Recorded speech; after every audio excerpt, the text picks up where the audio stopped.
ایران کا اسرائیل پر جوابی وار، تل Aviv missile حملوں سے لرز اٹھا، دھماکوں کی گونج۔ ایران نے 400 سے زائد بیلسٹک میزائل داغ دیے۔ ایران نے اسرائیل پر ڈرون اور کروز میزائل بھی داغے۔ ایران کی جانب سے داغے گئے زیادہ تر میزائل کا ہدف تل ابیب تھا۔ حملے کے بعد مقبوضہ بیت المقدس سمیت پورے اسرائیل میں سائرن بجنے لگے۔ اسرائیلی دفاعی نظام آئرن دوم ایرانی حملہ روکنے میں ناکام، متعدد ایرانی میزائل نشانے پر جا لگے۔ اسرائیلی حکومت کے اپنے شہریوں کو بنکرز میں جانے کی ہدایت۔ ایران کے حملوں کے بعد اسرائیلی جنگی کابینہ کا ہنگامی اجلاس۔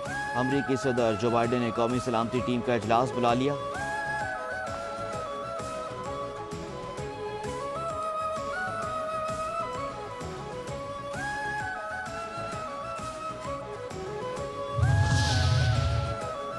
اسرائیلی دارالحکومت میں ایرانی حملوں کے بعد ہنگامی حالات۔ میزائلوں سے بچنے کے لیے اسرائیلی شیلٹرز میں چھپنے پر مجبور ہو گئے۔ بھگدڑ مچنے سے کئی اسرائیلی زخمی، فائرنگ کے واقعے میں 8 اسرائیلی ہلاک، فائرنگ کے واقعے میں 7 اسرائیلی زخمی ہو گئے۔ پولیس کے مطابق حملہ آوروں کو ہلاک کر دیا گیا۔ ایرانی حملوں کے بعد اسرائیل میں فلائٹ آپریشن بند۔ قومی ایئر لائن PIA نے اپنی تمام پروازوں کو ایرانی فضائی حدود استعمال کرنے سے روک دیا۔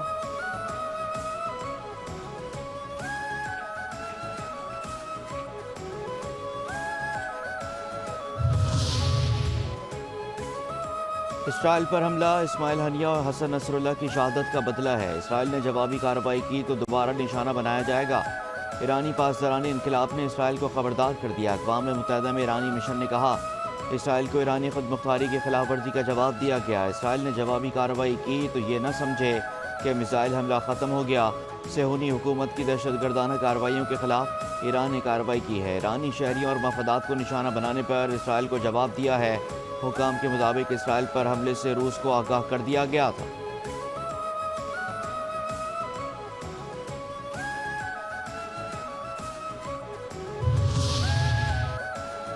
امریکہ کا اسرائیل کا بھرپور دفاع کرنے کا اعلان۔ امریکی صدر کا امریکی فوج کو اسرائیل آنے والے ایرانی میزائلوں کو مار گرانے کا حکم۔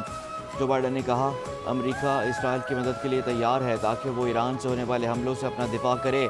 وائٹ ہاؤس کے مطابق امریکی صدر بائیڈن ایرانی حملوں کی صورتحال کا جائزہ لے رہے ہیں۔ ان کے ساتھ نائب صدر کیملا ہیرس بھی وائٹ ہاؤس میں موجود ہیں۔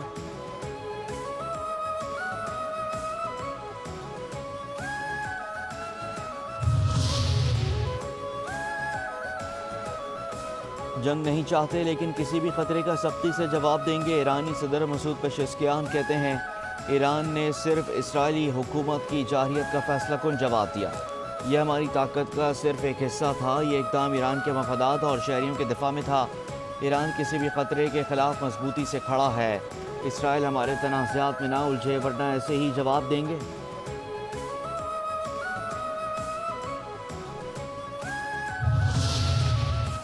ایرانی میزائل حملہ کامیاب رہا اور کئی اسرائیلی فوجی اڈوں کو نشانہ بنایا گیا۔ حزب اللہ کا بیان کہنا ہے کہ اسرائیل کا دفاعی نظام ایرانی میزائل روکنے میں ناکام رہا۔ ایرانی حملے میں اسرائیلی فوجیوں کی ہلاکتیں ہوئیں لیکن انہیں چھپایا جا رہا ہے۔ اسرائیلی فوج اپنے نقصان کے بارے میں معلومات کو سینسر کرتی ہے۔ ڈونلڈ ٹرمپ نے مشرقی وسطی میں بڑھتی ہوئی کشیدگی کا ذمہ دار بائیڈن انتظامیہ کو قرار دے دیا۔ کہتے ہیں منتخب ہوا تو خطے میں امن بحال کروں گا۔ امریکہ کی کوئی قیادت نہیں، ملک چلانے والا کوئی نہیں ہے۔ ہمارے پاس جو بائیڈن کی صورت میں غیر ذمہ دار صدر ہے۔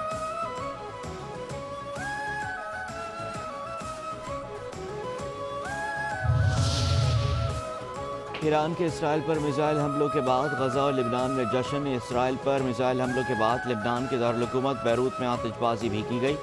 غزہ میں بھی شہری سڑکوں پر نکل آئے اور جشن منایا گیا۔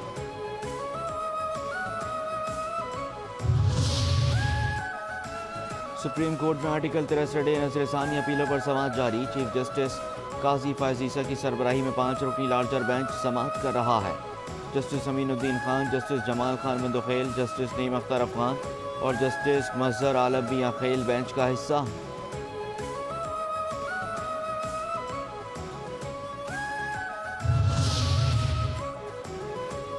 وزیر اعظم شہباز شریف کی مصروفیات کے باعث وفاقی کابینہ کا اجلاس ایک بار پھر ملتوی کر دیا گیا۔ وزیر اعظم شہباز شریف آج ملیشین ہم منصب انوار ابراہیم کا استقبال کریں گے۔ معروف مذہبی اسکالر ڈاکٹر ذاکر نائک کی بھی وزیر اعظم سے ملاقات ہوگی۔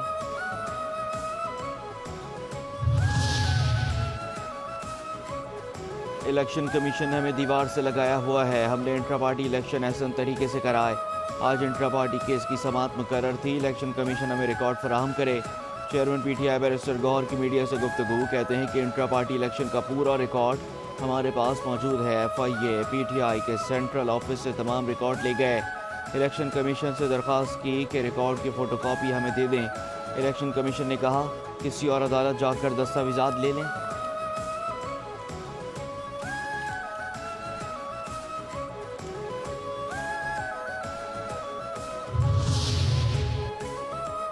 انٹرا پارٹی الیکشن کے نام پر ڈرامہ کیا گیا. انٹرا پارٹی الیکشن جمہوریت کی بنیاد پر ہوتے ہیں. اکبر ایس بابر کی میڈیا سے گفتگو. کہتے ہیں کہ ڈیالہ جیل پی ٹی آئی کا کیمپ آفس بنی ہوئی ہے. پی ٹی آئی انتشار کی سیاست کر رہی ہے. پاکستان انتشار کی سیاست کا متحمل نہیں ہو سکتا.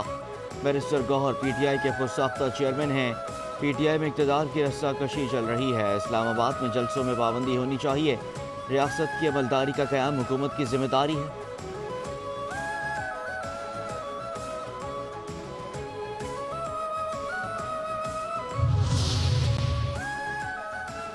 الیکشن کمیشن نے بلدیات کی مختلف خالی اسامیوں پر ضمنی انتخابات کا شیڈول جاری کر دیا.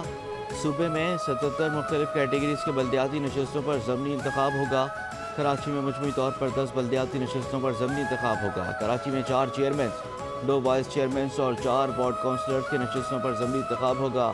صدر ٹاؤن کی UC 13 میئر کراچی مرتضی وہاب نے 1 سے زائد نشستوں پر کامیابی کے باعث چھوڑ دی تھی.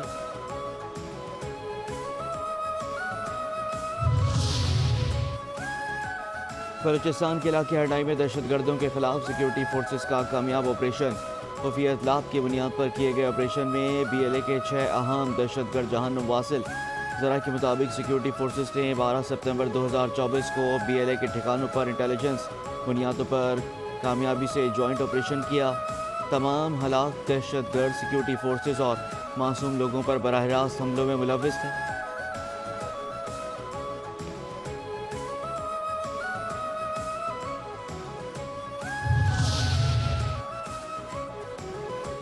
کراچی کے علاقے ناظم آباد سے حساس ادارے کا ریٹائرڈ ملازم بازیاب. اغوا میں ملوث مرکزی ملزم گرفتار. AVCC نے حساس ادارے اور AVLC کے ہمراہ کارروائی کی. حساس ادارے کے ریٹائرڈ ملازم کو خضری حیوان سیر سے ملزم نور العین قاضی نے اغوا کیا تھا.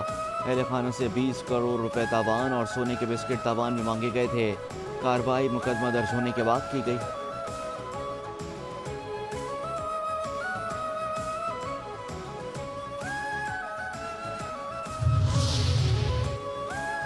کراچی کے علاقے ہاکس بے پر گوداموں میں لگی آگ پر قابو پا لیا گیا. 3 سے 4 گودام آتش زدگی سے متاثر ہوئے. 6 سے 7 گھنٹوں سے کولنگ کا عمل جاری ہے.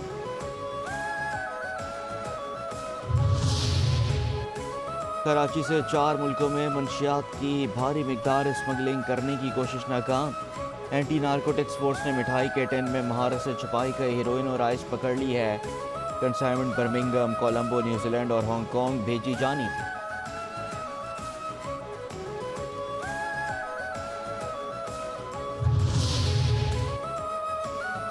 عالمی معیشت دن بدن تبدیل ہوتی جا رہی ہے. بینکنگ سیکٹر میں بھی تبدیلیاں رونما ہو رہی ہیں. پاکستان کا بینکنگ سیکٹر بہتری کی جانب گامزن ہے. گورنر اسٹیٹ بینک جمیل احمد کے کانفرنس سے خطاب. کہتے ہیں کہ معاشی ترقی کے لیے حکومت بہترین اقدامات کر رہی ہے. بینکنگ سیکٹر میں ٹیکنالوجی سے متعلق جدید رجحانات کو متعارف کروا رہے ہیں. موبائل ڈیوائسز کے استعمال تک ہر فرد کی رسائی آسان ہوگی.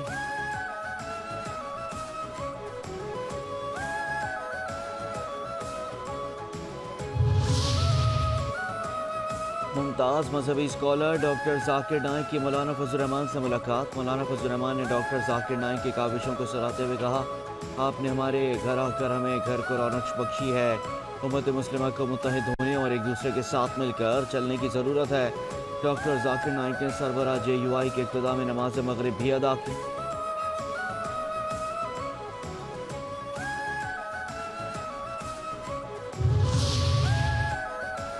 سیاسی جماعتوں کے احتجاج سے نمٹنے کے لیے اسلام آباد میں ریڈ زون کو ایک بار پھر سیل کر دیا گیا. ریڈ زون کو جانے والے راستوں پر کنٹینرز رکھ دیے گئے. صرف مارکیٹ روڈ کھلا رہے گا. گاڑیوں کی لمبی قطاریں لگ گئیں. صبح سویرے دفاتر اور تعلیمی اداروں کو جانے والے شہری سڑکوں پر پھنس گئے.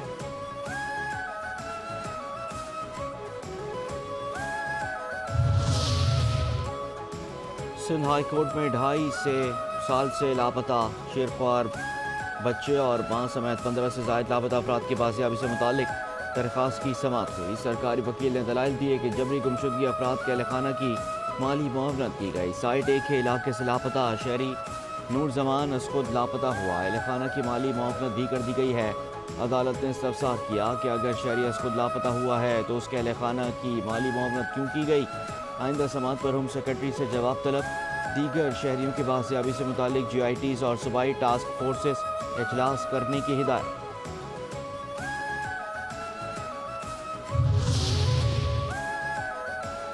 سندھ ہائی کورٹ میں سندھ لوکل گورنمنٹ ترمیمی ایکٹ کے خلاف درخواست کی سماعت۔ حافظ نعیم الرحمان کے وکیل نے دلائل دیے کہ لوکل گورنمنٹ میں اختیارات اور ذمہ داریاں میئر کو حاصل ہیں۔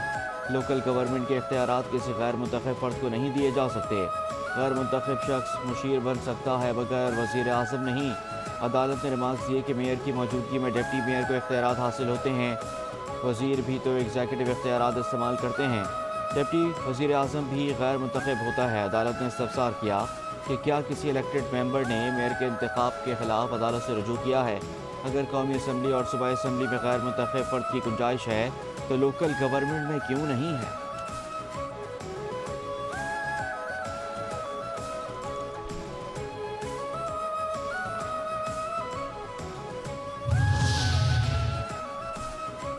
چیف سیکرٹری سندھ آصف حیدر شاہ کی زیر صدارت محکمہ ثقافت کی ایڈوائزری کمیٹی کا اجلاس میں محکمہ ثقافت کی جانب سے ورثہ قرار دی گئی عمارتوں کا جائزہ۔ چیف سیکرٹری کے SPC حکام کو عمارتوں کو خطرناک قرار دینے سے قبل محکمہ ثقافت سے رائے لینے کی ہدایت۔ مشرف فروز میں قدیمی مختار کار دفتر، سکھر میں قدیم سول کوڈ، تعلقہ روڑی کند کوڈ میں انسپیکشن بنگلے کو محفوظ ورثہ قرار دینے کی منظوری دی گئی۔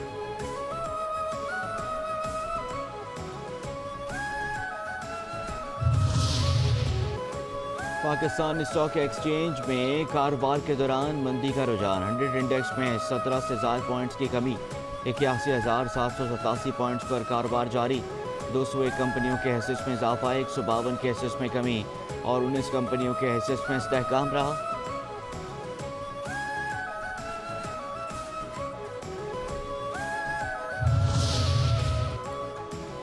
بابر اعظم نے قومی کرکٹ ٹیم کی کپتانی سے استعفیٰ دے دیا۔ استعفے میں لکھا کہ کپتانی چھوڑنے کے بعد بطور کھلاڑی کردار ادا کرنے اور ذمہ داری پوری کرنے کے لیے تیار ہوں، بیٹنگ کا لطف اٹھانا اور خاندان کو وقت دینا چاہتا ہوں۔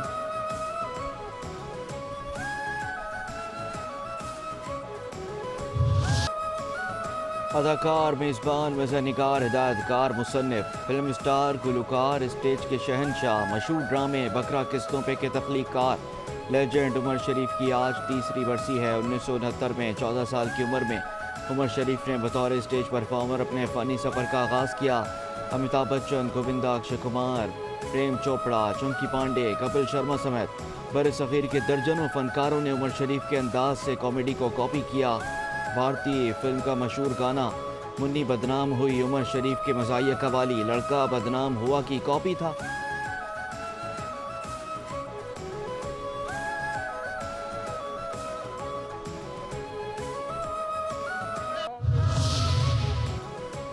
اور بھارتی اداکار رجنی کانت کے دل کی نالی میں سوجن، مزید 2 روز اسپتال میں زیر علاج رہیں گے۔ لیجنڈری اداکار کو دل اور معدے میں تکلیف کی وجہ سے 30 ستمبر کو اسپتال میں داخل کیا گیا تھا۔ ڈاکٹرز کے مطابق دل سے نکلنے والی خون کی نالی کا علاج غیر سرجیکل طریقے سے کیا گیا۔